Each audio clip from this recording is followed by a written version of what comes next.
প্রকৃতির এই যে সুন্দর আকাশটা, এই আকাশটাকে যদি আপনি বারবার ছেদ করেন কোনো বল্লম দিয়ে বা কোনো ছুরি দিয়ে অথবা তীর দিয়ে, তাহলে কেমন লাগবে?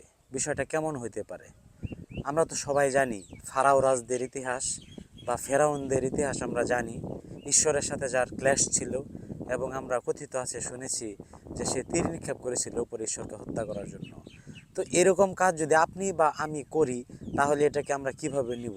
বা আপনার সামনে এরকম কাজ ঘটতে থাকলে আপনি কিভাবে নেবেন বিষয়টাকে? খুবই হাস্যকর, তাই না? কিন্তু আমরা প্রতিনিয়ত এই ধরনের কাজ করে যাচ্ছি।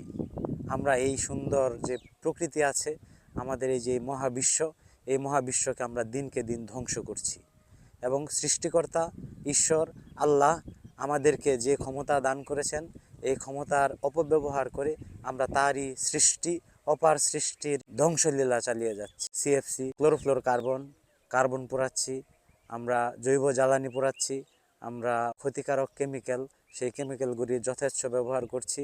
আমরা কৃত্রিম বৃষ্টি নামানোর চেষ্টা করছি। মধ্যপ্রাচ্যের জন্য বৃষ্টি হচ্ছে, বন্যা হচ্ছে, সেটাকে আমরা গায়েবী খাজানা হিসেবে উল্লেখ করছি এবং আমরা বলছি যে এটা আল্লাহ তাআলার একটা গজব, মধ্যপ্রাচ্যে কোনো দিন বৃষ্টি হবে না। কিন্তু কেন হচ্ছে? কিন্তু আমরা এখনও পর্যন্ত ক্লাউড সিডিং, সেই ক্লাউড সিডিং করছে, সেটাকে আমরা বিশ্বাস করছি না।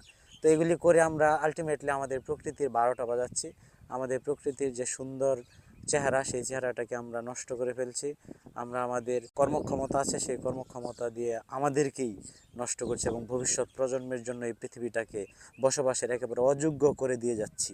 এটা কি পাপ হচ্ছে কি না একটু প্রশ্ন করে দেখবেন। আপনি কি কখনো প্রশ্ন করেছেন যে এটা কি পাপ বা সওয়াব এর পাল্লায় যদি আপনি পুণ্য বা পাপের সাথে যদি কম্পেয়ার করেন, তাহলে আপনি কোন কাজটা করছেন? একটু চিন্তা করে দেখেন তো। যে কারণে অতিবৃষ্টি, অনাবৃষ্টি এগুলি হচ্ছে, খরা হচ্ছে।